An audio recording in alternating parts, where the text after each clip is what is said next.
Welcome back to the Midlife Transit series.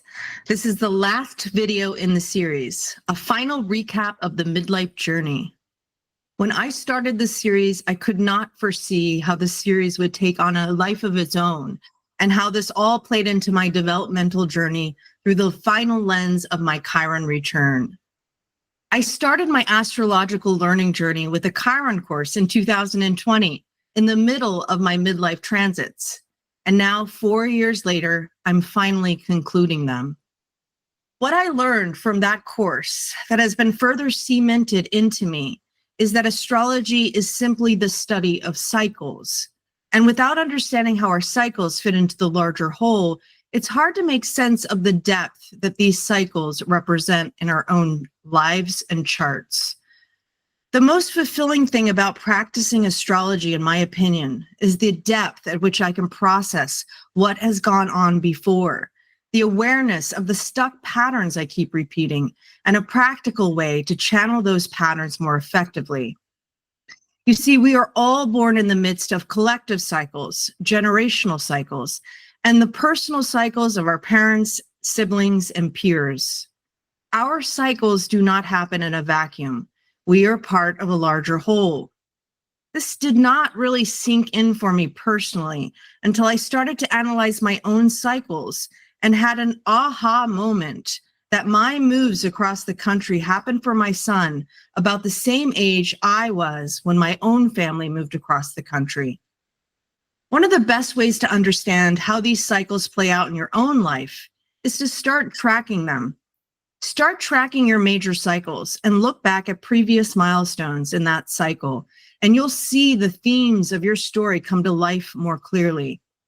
If you are interested in learning how to do this on your own, I'm working on developing a free tutorial to show you how. Just submit your email below and I'll send it to you as soon as it's completed. Okay, so I'm going to quickly walk through each cycle and thread the overall narrative of how each cycle connects to the other. I'm going to start with the Pluto square, but I want to remind you that the Pluto square happens differently for each person and doesn't necessarily happen as the first midlife transit. It's because of its irregular orbit. Some people experience their Neptune square prior to their Pluto square, but for me, it was the Pluto square. And this Pluto square happened near the time that my son was born. The direct hit happened when I was 37, about a year after my son was born. But he was born during the approach of my Pluto square and right after my Saturn square, prior to my Saturn opposition, which we'll review in a minute. He is a crucial part of my cycles. And once I recognized that fact, I realized I was also a crucial part of my own parents' individual developmental cycles. And if you start to understand how deeply these cycles can affect us without our conscious awareness, it's easier to understand how the sometimes chaotic unrest of the rest of our world is going on and why. Most people are not conscious of these powerful cycles that affect us individually and collectively. We are so wrapped up in our own lives, struggling and blaming others when they are in turn going through their own developmental struggles that have nothing to do with us personally. I think this is one of the best uses of astrology, to bring out a conscious awareness of our patterns and the cycles happening around us, to better understand what we can control versus what we cannot control. In this way, we can bring more conscious awareness to our small circle of influence and channel our energy into something productive. Or this is what I've found personally in my own life. Okay, so I want to first review for people who haven't watched these individual videos, kind of how the charts are set up. And then I want to walk through the themes of my natal chart, because you really have to understand the themes of your own natal chart to understand how you're developing within these larger cycles. So here in this chart, my natal chart is in the middle, on the middle wheel.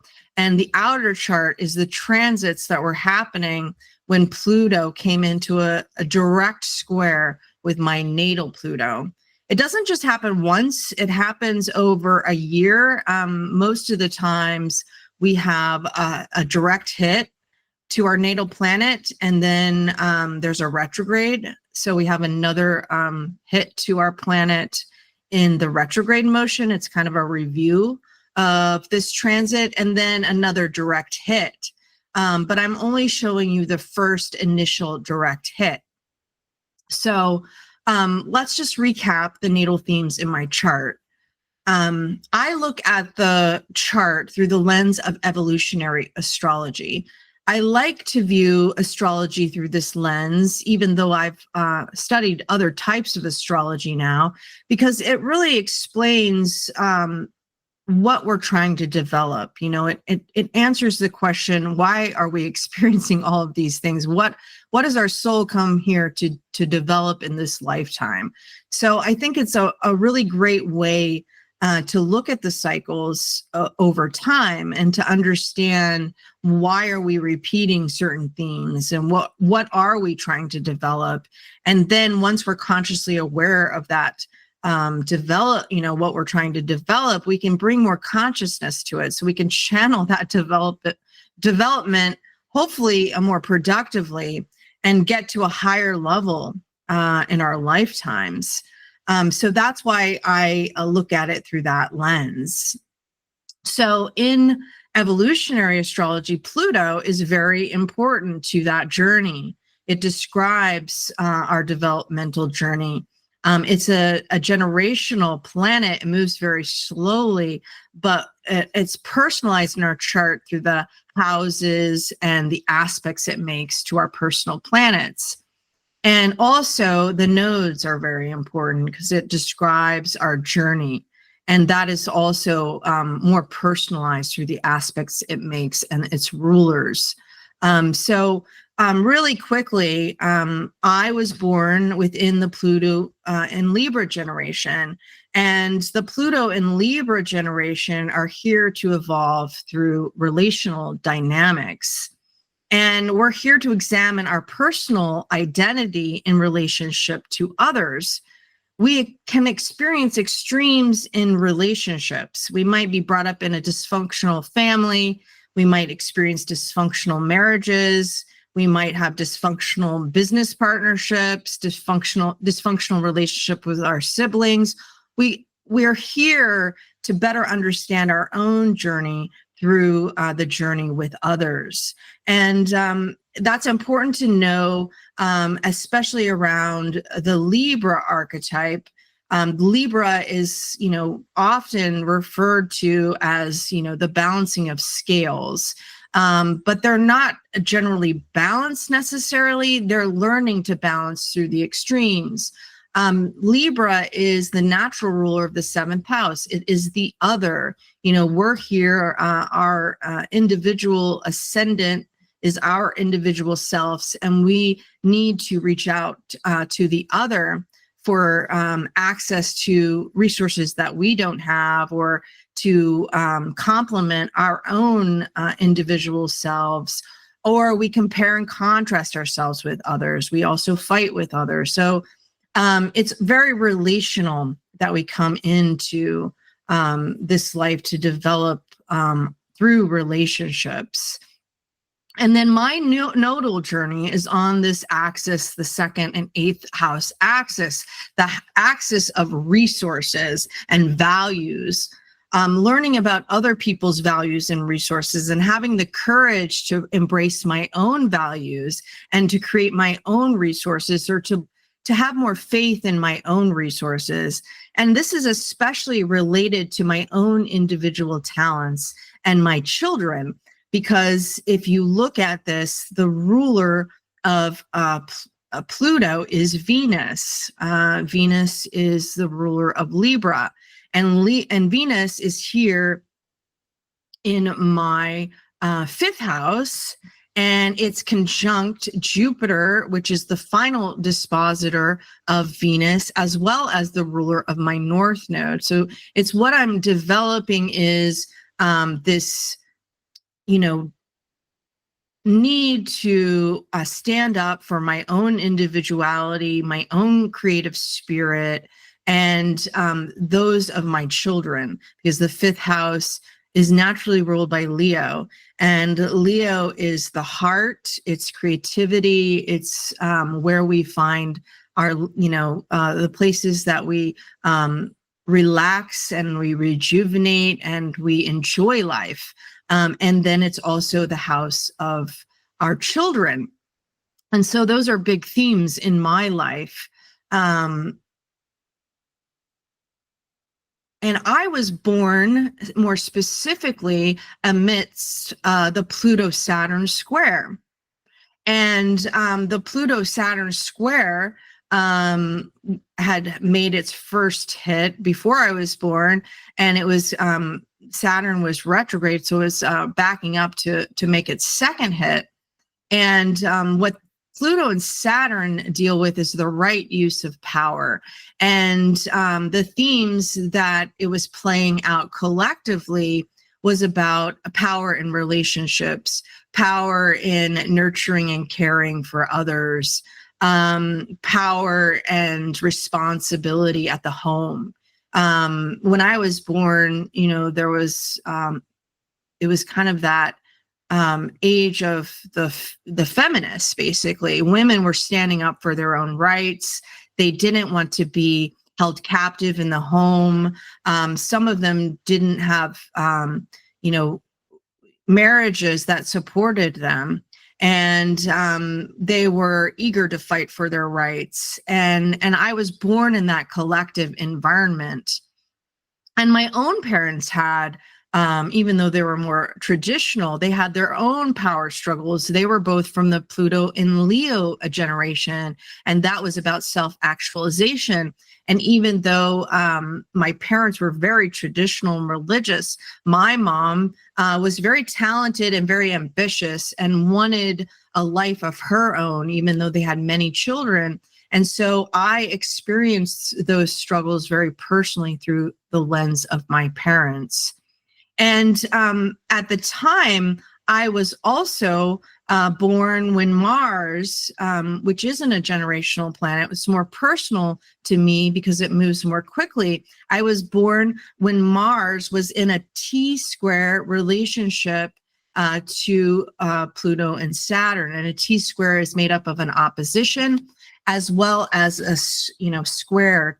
Saturn squares Pluto and Mars squares Pluto, and they also oppose each other. So it adds this intensity to this collective signature, which is, really forcing me to confront these issues personally.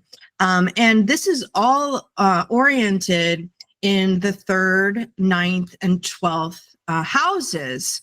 So for me, it's about evolving my own personal values by confronting the belief systems and the unconscious power struggles I witness in my relationships around these themes of care, in my communications with others, including my siblings and my everyday local environment.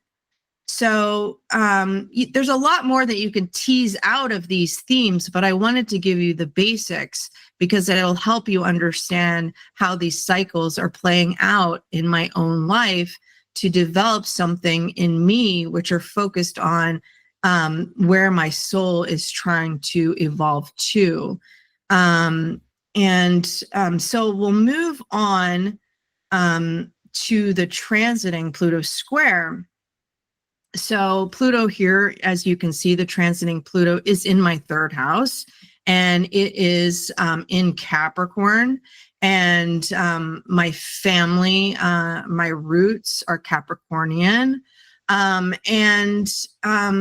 It's interesting to note that Mars rules my 7th house. And this Pluto is very much near my Mars degree, which is what kind of kicks off this T-square. And I married a Capricorn sun. His sun actually conjuncts my Mars.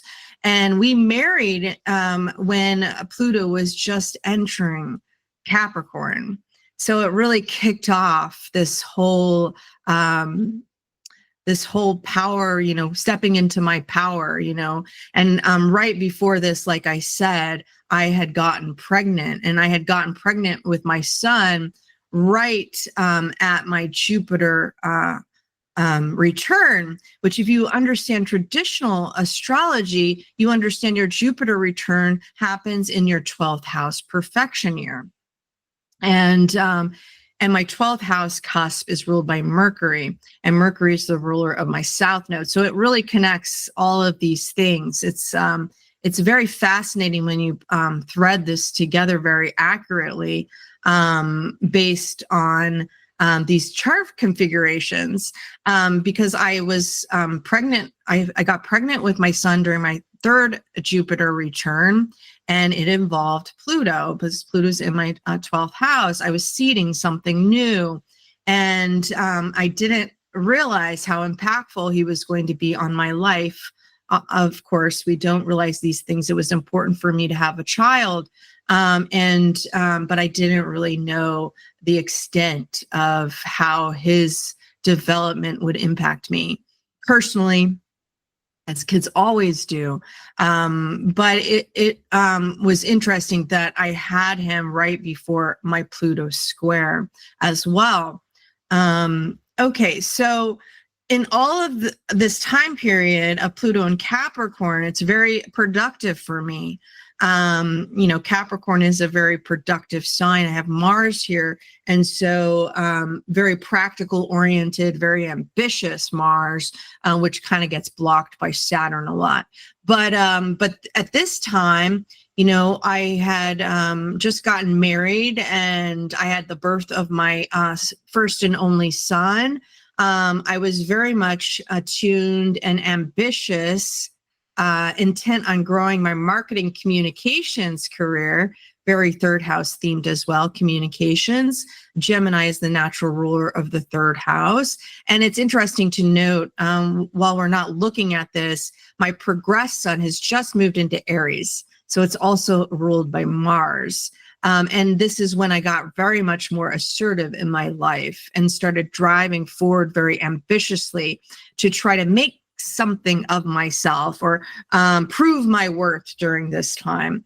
And I also, interestingly enough, I competed in my very first triathlon this year. I'm not athletic, but I really wanted and needed a goal to take off my birth weight. And it was, for me, I really need a big challenge. I've always been that type of person that takes on too much and is overworks myself and over challenges myself and kills myself for this greater purpose. And so the triathlon also is very third house oriented, because Mercury is not only about communications, it's about movement. It's about everyday movement. It's about running. It's about cycling. It's about swimming. It's that everyday motion. So it's very interesting that I also competed in a triathlon during this time. Very ambitious of me. And I was very impressed actually with myself, because I was horrifyingly afraid of the swimming part, and I got there eventually, but I almost quit, but I didn't. So, the Pluto square brings a lot of power. You're stepping into your personal power, but it also brings in challenges, of course. And I was challenged with my everyday responsibility as a parent and my ambition as an employee. I had challenges with communication, and I was overworking myself, as I usually do. I had challenges with the running and the swimming and the cycling, and really all third house themes. And when I looked at my human design chart, I didn't bring human design into this discussion because it would be way too overwhelming. I almost did, actually. I started there. I was like, no, this is too much. But it's really great. Human design adds an additional layer. When I looked at my Pluto square chart, if you're human design, if you know human design, this, it was on the the cross of the sleeping phoenix. And if you know human design, you know that that's about busyness. And the third house is about busyness, very busy, but not consciously aware often in that busyness, just having to drive forward and not really knowing where you're going. And that was very much attuned to this time when I'm looking back at it. And then there was also collective moral questions that became very personal to me during this time and caused a lot of the challenges with my siblings. Third house is about siblings as well. And Mars here means that I have a lot of ways that I need to challenge the belief systems of, that involve my siblings' beliefs and my parents' beliefs, but very much aligned with siblings in my later years. And the moral questions that came about this time, when this transit came through collectively, we had just experienced a Saturn Jupiter opposition. Now, Jupiter was in Aries at the time and Saturn in Libra. And it was the time when we were talking about gay marriage. And there was all of this discussion about rights and whether gay people had the right to become married and benefit from the same types of benefits that straight people had. And there was just a lot of debates and disagreements and moral outrage about that. Jupiter is growing in growth of individuality versus, our responsibilities. Tradition, Saturn is about tradition of relationships. And, I'm more liberal than my siblings. Because I traveled around a lot and moved to New York City, and I've always been the type of person who's rebellious, and I am the type of person that will root for the underdog. And I just don't understand how somebody else's belief systems can control another person's individual actions. Like marriage is a personal choice. I don't understand why somebody else's beliefs should interfere with that. So that's a very much me confronting the power structures and the ways that we can try to control others with our own belief systems. So it's very much aligned to, what are my values versus what are these other people's values, and confronting others, my siblings, with this issue. So that is my Pluto square. And I hope that made sense. Okay, so let's go on to the Neptune square. So, only like a short 4 years later, after I'm hard charging and burning myself out, I experienced the disillusionment that comes in, the longing for something more higher, something that made sense. I was questioning a lot of things around my Neptune square. And you'll see here in this configuration is that, I'll point this out, actually, it's a little bit hard, it's busy here, but my Neptune square, so Neptune is here in my 5th house, and it was square my natal Neptune, which is on my north node here. But you can see that it's in kind of this T-square relationship with Jupiter opposing Neptune here. And so this is another collective, a transit that we're having that is very personal to my Neptune square at this time. So, and then also, if you see Saturn is here right near my own Neptune, and it's in a square relationship. So it's another like T-square formation that's very personal to me, but playing out collectively. And during this time, we're collectively going through Jupiter opposing Neptune, as well as the closing Jupiter-Saturn square cycle that was seeded in the last Jupiter-Saturn conjunction. It was a closing cycle. And it was later that year that Jupiter opposed Uranus near my ascendant. So Jupiter is here and it comes down here and it opposes Uranus on my ascendant descendant axis. And Jupiter-Neptune themes are generally about the relationship of our ideals to society's expectations. So here I am. Okay, well, this isn't what I thought my life would look like. And I see all this pressure from other people to build these marketing teams, but they're not giving me any resources. And I don't feel like I'm fulfilling that promise. And I don't really enjoy it very much. And then, Jupiter, Uranus, when it comes down here, can be about just large scale changes that are happening. It can be technological changes, advancements, industrial revolution, technology as far as, the internet. And we're kind of grappling with these issues about how society is changing and what that does to, our expectations of what life should look like too. And then the Jupiter Saturn square is about socioeconomic actualization to society's expectations. And so we're dealing with all of these issues at this time. I think also I forgot to bring in Saturn, Neptune, but it's also how do we implement the changes according to, or restrict the changes that society expects. And then we'll talk about that later too, because as I realized with this Neptune square, it's very close in relation to my Chiron return. And you'll see that later. But so I'm grappling with all these questions and expectations of what my life, I thought my life was heading toward and where it's kind of ending up. I worked in technology at the time and it was changing and not in a good way. Trump had just gotten into office. And in that way, the politics had just changed the social environment. And it infiltrated the social environment in ways that we didn't really understand, or I didn't really understand. And I know a lot of people didn't understand until much later.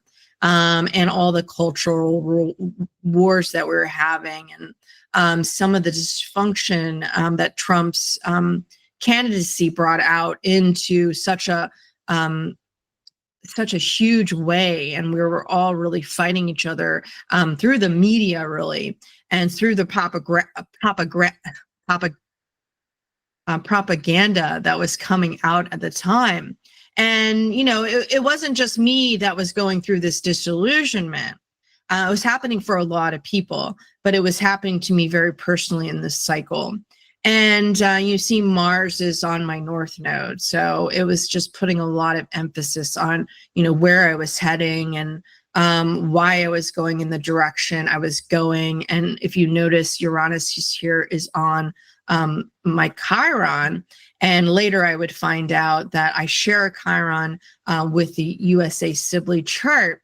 And so it was kind of putting a shock to the wounds of our collective, the collective in the USA is kind of shocking us awake to certain wounds that were festering in the United States. And we can go into depth a lot more about that, but I just wanted to point that out because it will show up in the Chiron chart. And I also wanted to point out there's this another thing that keeps showing up, which is Mercury's almost on this degree, but it's in retrograde. So it's heading toward the 22 degrees of Taurus. And this shows up quite a few times in my developmental cycles. And as I was looking into this, I also recognized that it squares my sun. I was just coming into awareness, really, that I needed to change how I was accessing other people's resources and how I was in relationship with other people in intimate ways and according to my own values. And I needed to change what was happening. And that is really in reference to, Mercury's retrograde, really, what are my values and why am I here and what am I doing? Neptune is really about, the deeper longing or nostalgia for home or connection with one's spirit. But we often channel this longing into external distractions that is just veiling the real issue.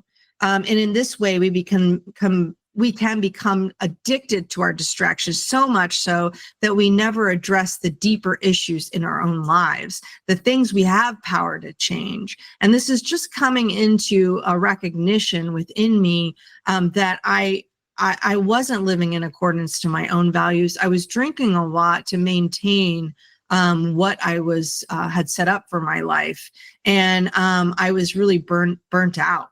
Frankly. And I knew that I needed to make a bigger change, but I just wasn't sure how to approach it. And then, I also just want to point out that Venus here is opposing my Uranus at the time. It's teeing up my Uranus opposition. And yes, I was having a lot of challenges about, what I wanted versus what my relationships were built on. I was having a lot of questions about my romantic relationships, just my relationship with everybody, really. I was questioning everything at the time. And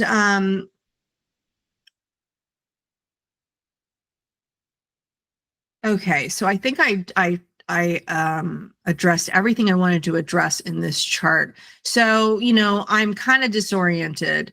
Like the Neptune square describes. I'm really disoriented, but it wasn't another couple of years until I was ready to make a bigger change. And that was the Uranus opposition. And it was only 2 years later, I had actually taken a job in the interim. Even though I was really burnt out, I took this other job and I just crashed and burned at it really big time.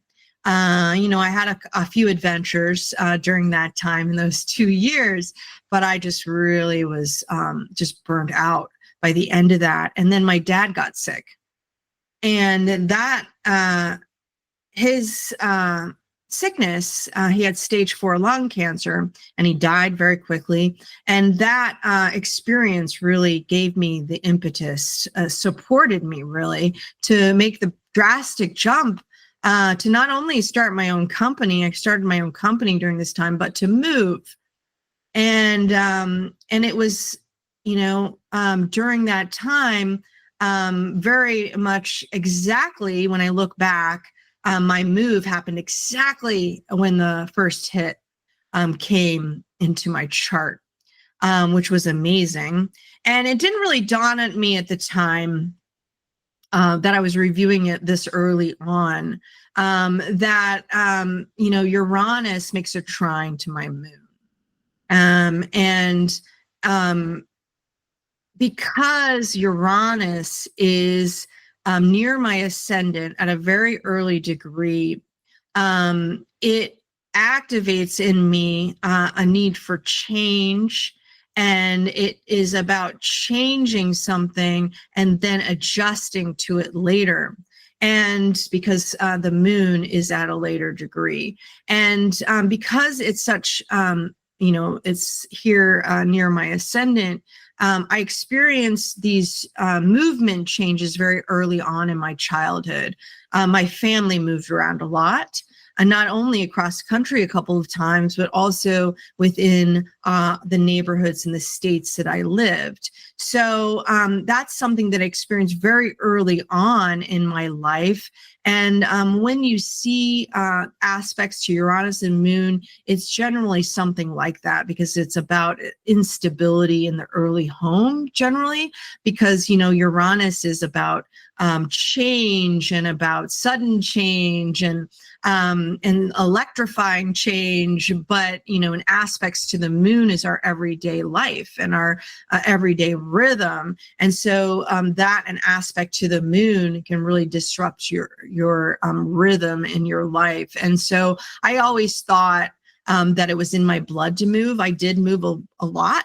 And I recognized that, but I didn't see that signature. It really didn't kind of sink into me that is exactly what happened, and why the timing of that move happened during my opposition. It kind of just gave me that energy to make that bigger move. And, I think, if I were conscious of that possibility, I still have moved? And I would say yes, I would have, because I had been really struggling with that move for a good 5 years. And I was holding myself back actually from moving because I was worried. I was worried that I would upset my son's life the way that my life had been upset.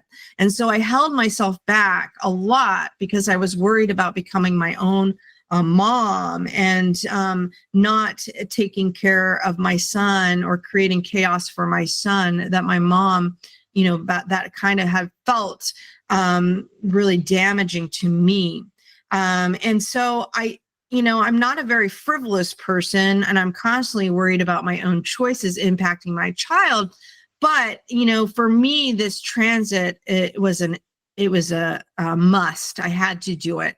And I don't regret doing it. It was something I had to do to make these bigger changes in my life. It was the shock that I needed to my system to actually go, okay, it's time, and I can do this, and I can support myself. So sometimes people get really freaked out about these bigger cycles coming into their life, but all of these cycles are meant to lead you to something greater, a development that you need to go through, and they can be challenging, and you should definitely bring consciousness to it.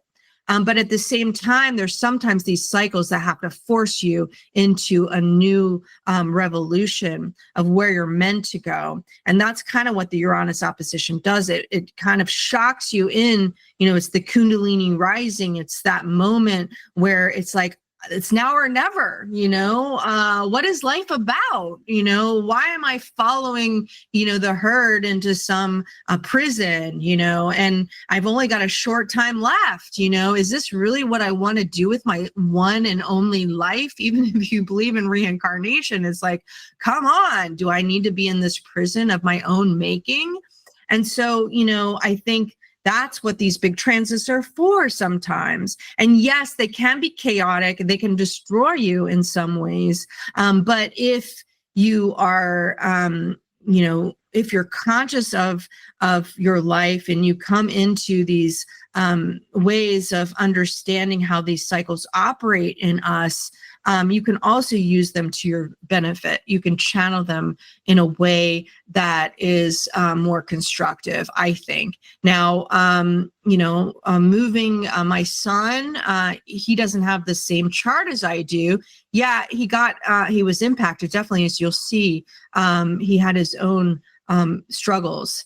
And but he has his own journey, and I'm hopeful that our relationship and his life will be better than mine. That's all I can hope.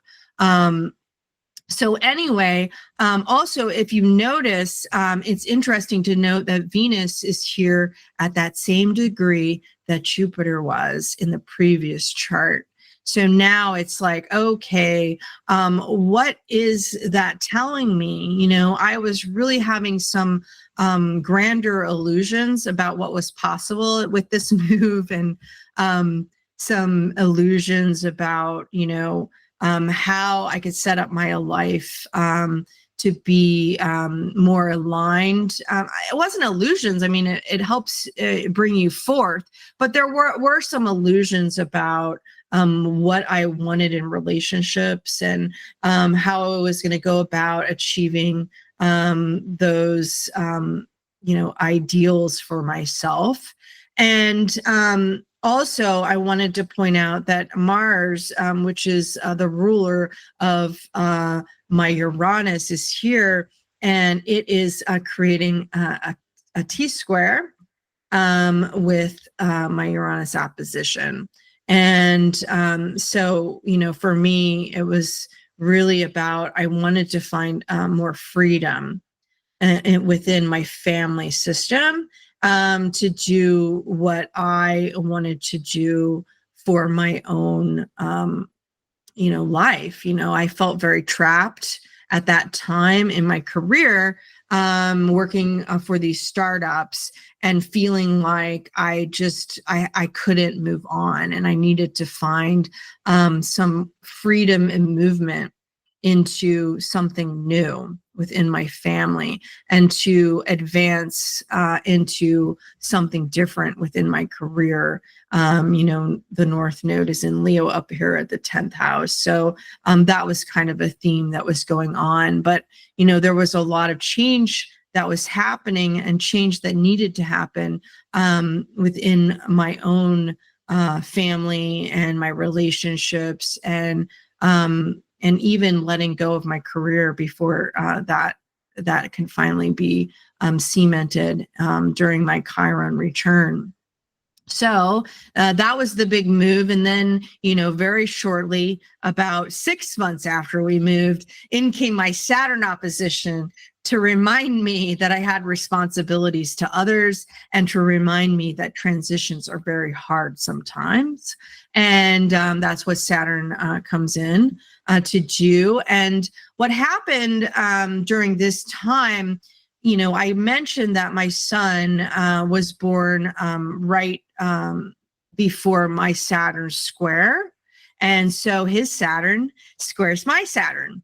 And so he was coming in, and, his Saturn is very much near my Pluto in Libra. And so his Saturn in Libra, he was having an experience of the Saturn square. So Saturn is here, and it is opposing my Saturn, but it's also forming a square to his Saturn in Libra.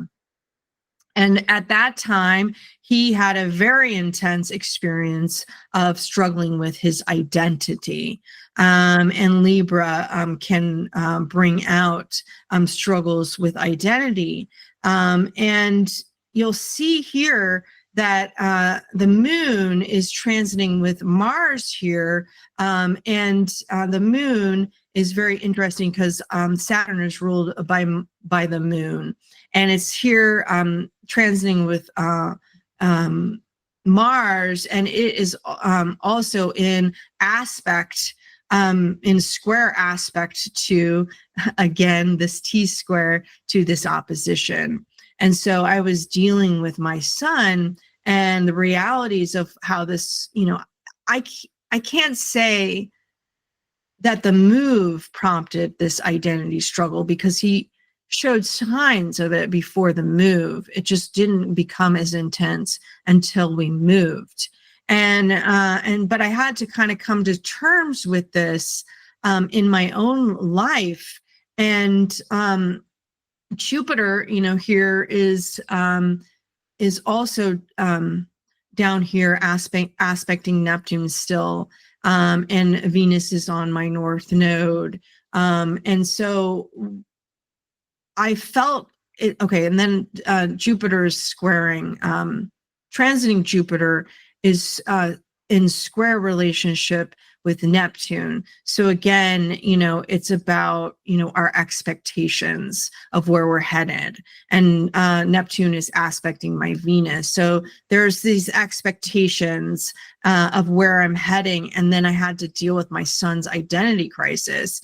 And so that was very much launched me into grappling with my own identity and my value systems again, these themes. And during this time, I had to really step up. Saturn was just, near Pluto here, and the sun, and on the South Node, and it was very near my IC and MC. And really, basically, this time I had to step up and to step up very quickly, and to make a decision as to whether I was going to stand up for my child. And that really made me confront my values, and again, confront the values of those around me, because it started to become very apparent. Whereas, transgender, which is what, the struggle that my child had was around gender.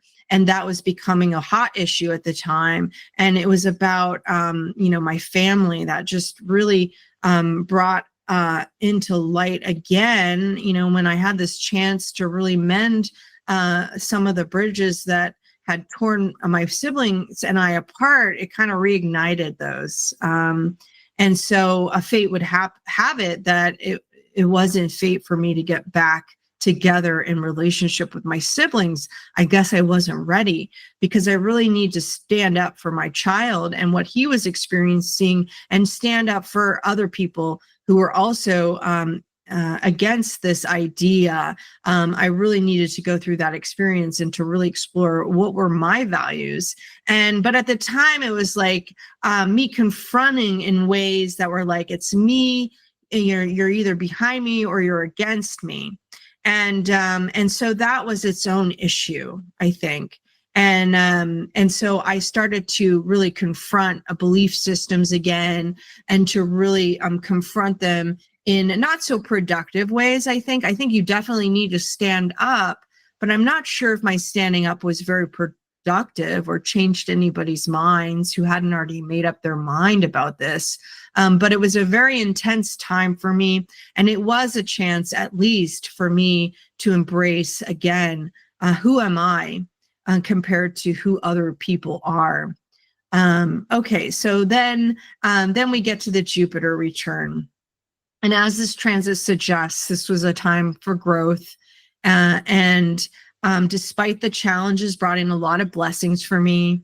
And I'll just look at this chart really quickly. As you can see, Pluto was now transited over my IC and into my fourth house. Saturn and Mars are here starting a new cycle, right conjunct my sun. I'm having this Jupiter return. Again, here this 22 degrees is, and now it's the nodes. And so I'm facing another crossroads directionally in this axis of my values and my resources. And my partner lost his job, his very long-standing corporate job during this time. And then local politics came in and was forcing us to consider a big move. And I was also seduced during this time by learning and adventure. We made another big cross-country move to the West Coast, but not before taking an epic road trip to New York City and me flying to Sweden for the first time to investigate a human design conference. This is where I met my Russian twin in person, whom I later started the Heretic Sisters podcast with this year. I had been exploring classes in human design with a teacher from Spain during this time too. So all very Jupiter oriented, learning and travel and pleasure and, and in the midst of all of these other changes that I was having to make with my family's, the move and my husband's loss of job. So we drove across the country and we stopped at the big parks that I had never seen, and until we made it to our new location. So this all happened during my my Jupiter return. Okay, but right after that, before my Chiron return, I had a lot of things that have shifted in the really great expansive year of the Jupiter return. I had a lot of chaos that happened after that trip. As you know, Uranus in that early degree kind of indicates in Scorpio. It's like, okay, change, and now I got to adjust to my change. But there was a lot of chaos that happened. After only a year in our first rental, my partner and I had moved and we settled in this townhome rental, and we were kind of living apart. And I had thought that I wanted to separate from my partner, and we separated, but we were co-parents with our child during this time. And during this time, my partner lost his contract, and then he fell off his bike, damaging his arm right before we had to move. And at the same time, I had purchased this ticket. I was still in this illusion that I was going to go travel. I was going to start this new life. And that trip got just, it just really was a chaotic thing that happened as I was purchasing that ticket. It went haywire, and I ended up having to wait for them to give me a refund on another ticket, and then decided I couldn't go because of all of these changes that were happening, and didn't feel safe. I didn't feel comfortable going, so I lost some money on that trip. And what I thought I needed to do as far as going to France and this big ideal of where my life was going to go. And in the meantime, my son came to terms with his identity, and he made another shocking revelation to us. And it was just as shocking for me as the first time he gave us this information. I mean, he had been pretty consistent for 5 years with this identity change. And, we let him and encouraged him to explore his identity for these 5 years and to really come into this identity. And he did. And then he decided that, I don't know that it was a conscious decision, actually. I don't know. And I would like to say that it doesn't happen to all kids, but it did happen to mine. And so I really had a lot of reflection that needed to happen over this. And it really was a cognitive dissonance again with me. And it really just opened and expanded my fixedness in these areas of what I was fighting against. And really, it always left it open for him to change, but I didn't expect it. I didn't expect it. And so it was pretty shocking to experience that reversal. And really during this time, I also needed to let go of a relationship with a partner who had been bringing me work contracts, and I was still having my own company in marketing, but I was just kind of half there. I was doing my work. I was actually very productive for other people, but I wasn't enjoying it. And I wasn't looking for other contracts. And AI came out about this time, and I became very disillusioned with marketing. I had been growing in disillusionment with marketing because everybody was doing it in a way that was intrusive and mass, and everybody was doing the same things. And I was just getting very disillusioned by the whole industry. And so I really decided I needed to close and end that part of my life. But there was a lot of struggle about that. There's a lot of struggle over announcing that I was an astrologer. I had to come to terms again with what I wanted to do versus what other people wanted me to do, or this idea of what other people's values were about and how I was different. I became more disillusioned with human design, the human design community, and fell off with many of the people I had originally befriended within that community. I also needed to confront the ways that they were approaching a human design very dogmatically and like a religion itself, so that need to confront. And I started to prepare myself for this new direction in astrology. And I've been experimenting a lot with different things and coming into more of a solid understanding of what I needed to do to build my business here. I got certified in astrology and, just got really more serious about my practice, which that's an ongoing development. But I really decided to give it a good shot at developing. And it's kind of moving a lot slower than I'd like. But at the same time, it's, for me, it's about, okay, well, really coming to terms with who I am and how I want to face the next part of my life, and not copying others, but really standing firm in my own gifts and what I needed to do and how I needed to develop.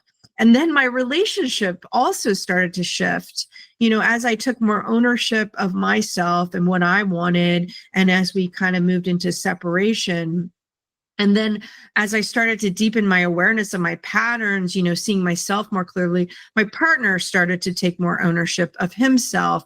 And we really had a very good partnership.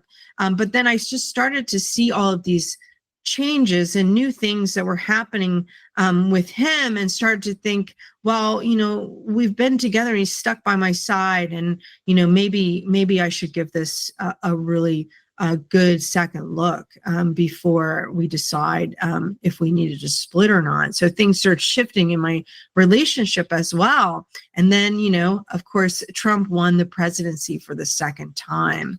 And so a lot of these things have shifted over this year with my Chiron return.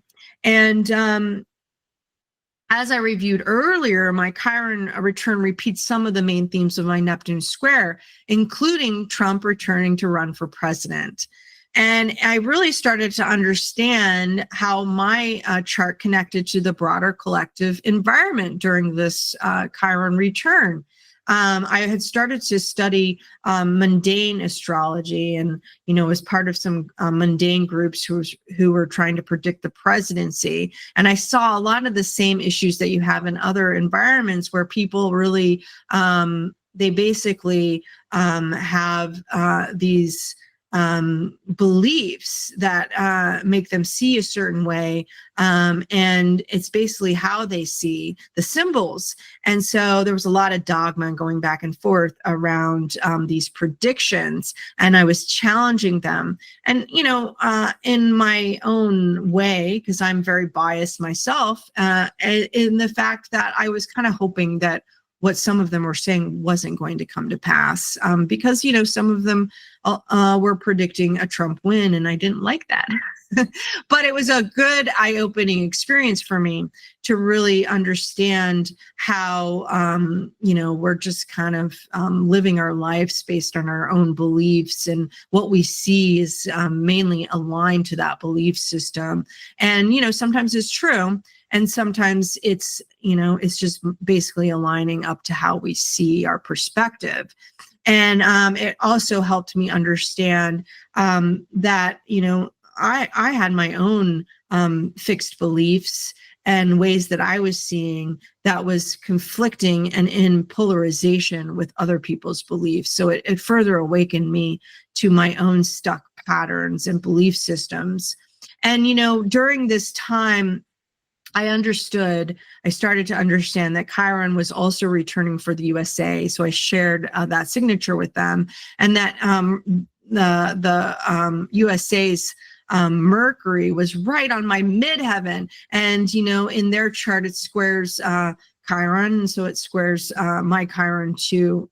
And so I was very personally connected to what was happening, and the polarization, and the wounds. And I go into more detail into the Chiron video about how my family history is very connected to the wound of the USA, which is around this conflict, toxic masculinity, and also racial past, deep racial wounds that we have by owning slaves. And that's part of our history, and we're having to confront that again. And you see, collectively, we have just experienced this Uranus Jupiter return, or we're about to experience. I can't remember. No, I think we had just experienced it, because Jupiter's at a later degree, and I think it happened on the 22 degrees of Taurus. But you see that happens right on that 22 degrees again.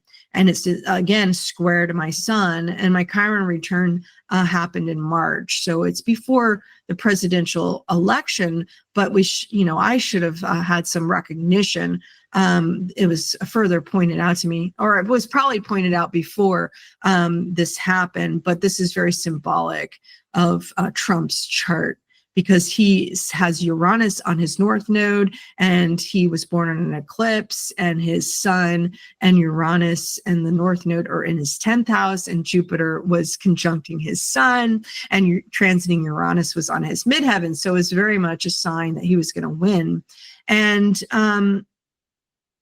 And so, also remember that Uranus was conjunct my Chiron in the Neptune square chart, and that I shared this Chiron with the USA. So it was also conjunct the USA's chart during this time when he was first in office, and so to me, it says that during his first term, we experienced the shock to the collective wound in the USA, but we needed some time to adjust before the majority of us, frankly, not me, but the majority, as we know, and people kind of go back and forth of whether it was a majority or not. It was very close, but a big portion of us voted for the kind of drastic change that Trump represents, despite him stoking this wound that we carry.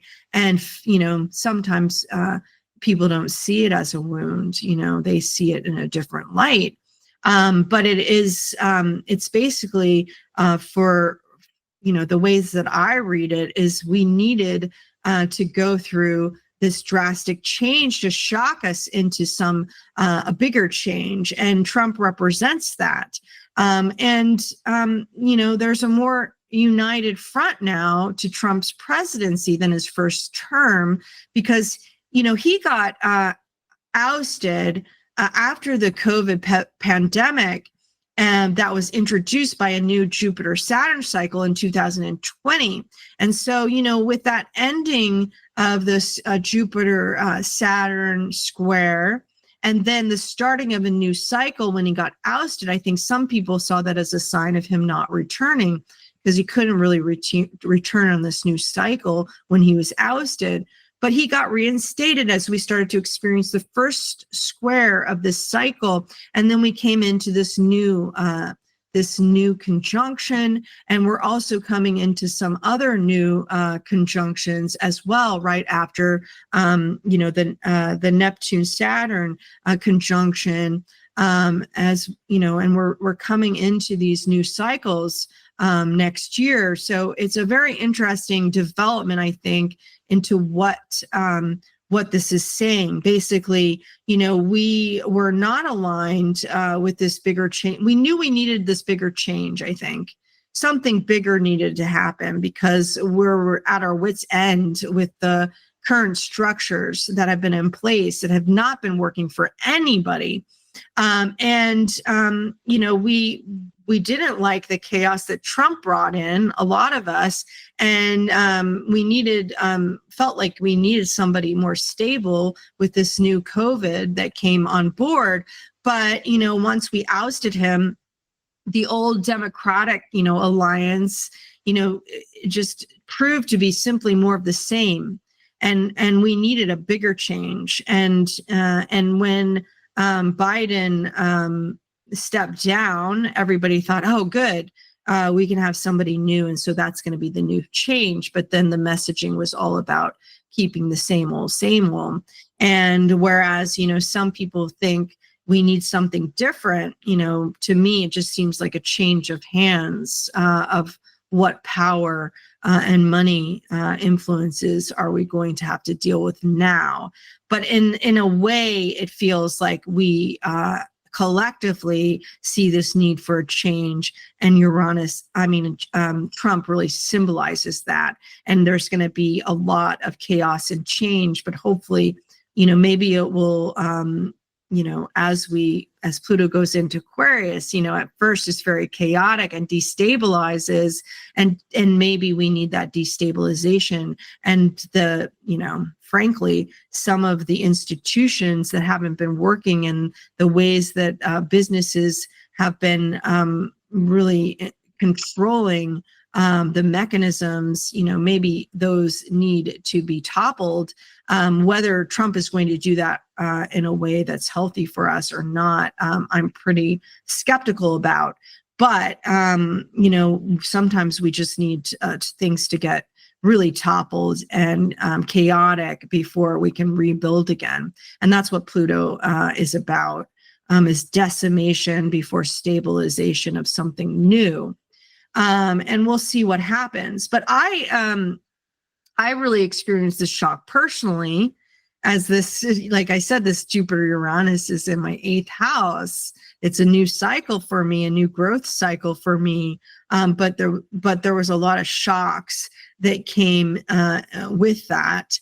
And, and it's very interesting that it came to the same degree because, we experience life in a repetition of cycles, and there are signs before we're forced to make these bigger changes.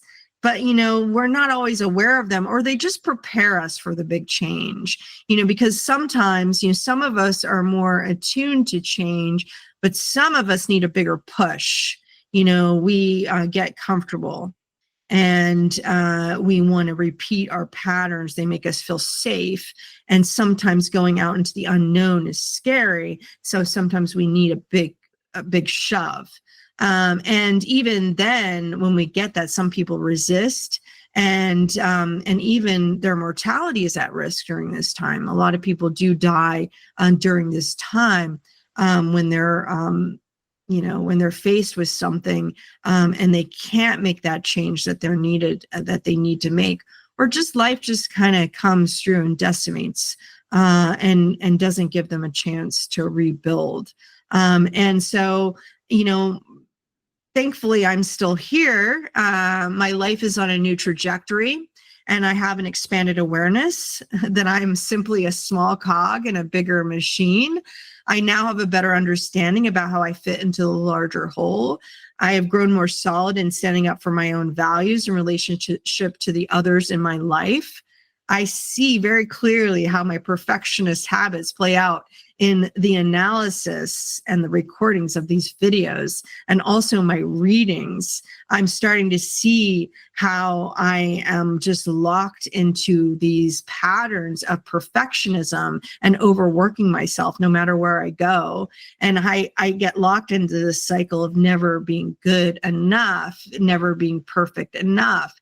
And so I'm very clearly aware of how I justify these patterns in myself, but it was very interesting to confront this in my experience of recording this video series. Even today, I went through many re-recordings to try to spit this one out, rewritings of things. I'm not a very good spontaneous speaker, so I often have to prepare, and then I don't like what I've prepared, and so I have to revise. That's my Mercury retrograde. So I understand that I'm here as this perfectionist and never good enough. And then, also that recognition of how harsh I can be on others with that perfectionism as well. I'm renegotiating old contracts and forging a new path in accordance to my own spirit's calling in light of a new understanding of these limitations that I have, all within a conscious awareness of the reality that's happening and unfolding around me, and having new compassion for the people that are locked in unconsciously to the larger cycles and forces. And really having that awareness is helpful, I would say, into really letting go of some of the ways that we cling and we add more suffering to our lives with wanting things to be different and not understanding why people don't believe the ways that we do.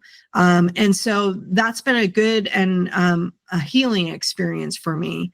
So, I hesitated to recap this series before my final hit on my Chiron return next March, but I really felt the need to wrap this up. And even after all of these recordings and this one probably not being perfect, I am going to release it because it's time to move on. And even if I come on with a new update at a later date after my Chiron return, it's time to move on from this series for myself.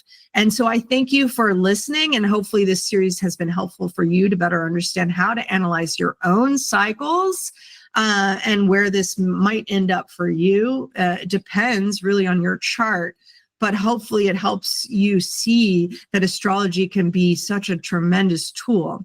And I would say the same with human design, but in a different way. You know, I want to just to quickly remind you to sign up for information about how you can track your own cycles. If that's of interest to you, I'm going to be creating that. I already started it. And I will release it probably in a video form, but will not release it to everybody. I will just share it privately. So I'm including the link below, and hopefully I'll be launching something new and take a lighter approach to some of this and not be so ambitious, but we'll see. I can't control these things in myself. Sometimes you kind of have to recognize your own limitations and accept them. In the meantime, I wish you the very best as we approach the holiday season. Have a wonderful new year if I don't see you or talk to you. In the meantime, please share your experience if you feel the need to share. I'd love to hear from you about your own journey, and I wish you the best. Thanks. Bye.